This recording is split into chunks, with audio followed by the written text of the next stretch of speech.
నిన్న మనం మాట్లాడుకున్నాం గుర్తుందా?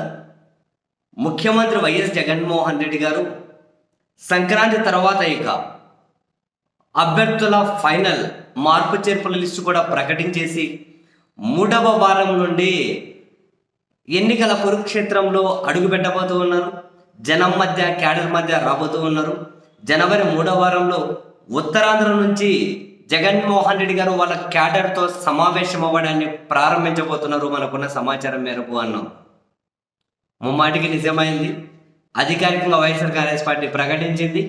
ఈ నెల 25న ఉత్తరాంధ్ర నుంచే విశాఖ భీమిలి వేదిక మీద నుండి జగన్మోహన్ రెడ్డి గారు వాళ్ళ క్యాడర్తో మొదటి సమావేశాన్ని ఏర్పాటు చేయబోతున్నారు. నేను 2-3 జిల్లాలు ఒక ప్రతి పార్లమెంటు నియోజకవర్గం లేదంటే 2 జిల్లాలు లేదా 3 జిల్లాలు ఒక గ్రూప్గా క్యాడర్ సమావేశాలు జరుపుతాయి అనుకున్నాం.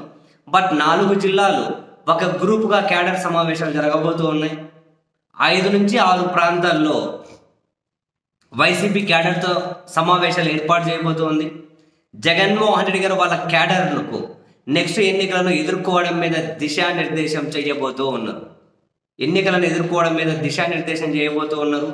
ఏ అభ్యర్థికి ఎందుకు టికెట్ ఇచ్చాం, ఏ విధంగా సామాజిక న్యాయాన్ని పాటిస్తున్నాం, ఏ విధంగా ఇచ్చిన మాట మీద నిలబడ్డాం, ఏ విధంగా అభివృద్ధి చేశాం, ఏ విధంగా ప్రతి గ్రామానికి కూడా ప్రభుత్వాన్ని చేర్చాం, చాలా విషయాలను వాళ్ళ క్యాడర్కు దిశానిర్దేశం చేయబోతూ ఉన్నారు.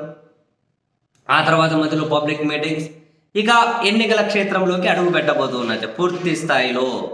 ఇక అభ్యర్థులను ఫైనలైజ్ చేసేశారు. ఎక్కడికక్కడ అభ్యర్థులు నియోజకవర్గాల్లో తిరుగుతూ ఉంటారు. ఇక సీఎం గారు కూడా పూర్తిగా జనం మధ్యకి రాబోతున్నారు. ఇన్ని రోజులు ప్రతిపక్షాలు చేసినటువంటి విమర్శలను అన్నింటినీ తాను తిప్పికొట్టబోతున్నారు. అప్పుడు ప్రతిపక్షాలకు సంబంధించినటువంటి వీళ్ళ అభ్యర్థుల ఎంపిక ప్రక్రియ ప్రారంభం అవుతుంది. కాబట్టి అప్పుడు వాళ్ళకి అక్కడ సుక్కలు కనిపిస్తూ ఉంటే ఇటు జగన్మోహన్ రెడ్డి గారికి మాత్రం సైలెంట్గా తన పని తను చేసుకుపోయే విధంగా ప్రణాళిక రచించుకున్నావయ్యా. ఇప్పుడు అంతా అయిపోతుంది. 4-5 రోజులు మొత్తం ఫైనల్ లిస్ట్ అయిపోతుంది. నెక్స్ట్ క్యాడర్కి దిశానిర్దేశం చేస్తారు. సమావేశాలు పెట్టి 5-6 విశాఖ భీమిల నుంచి స్టార్ట్ అవుతుంది. తర్వాత మధ్యలో పబ్లిక్ మీటింగ్స్, మొత్తం పూర్తిగా పాజిటివ్ ఓట్ బ్యాంకునే నమ్ముకొని ఉన్నారు. కాబట్టి దానికే ఇంకా ముందుకు వెళ్ళిపోతూ ఉన్నారు. అప్పుడు వీళ్ళ పంచాయతీ స్టార్ట్ అయిపోతుంటాయి.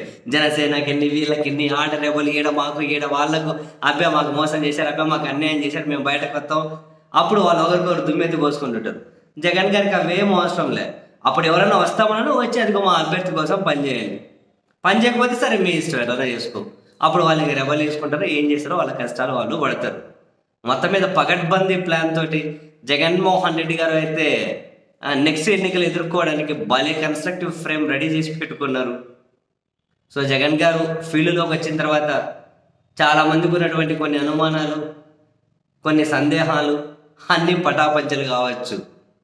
చూద్దాం.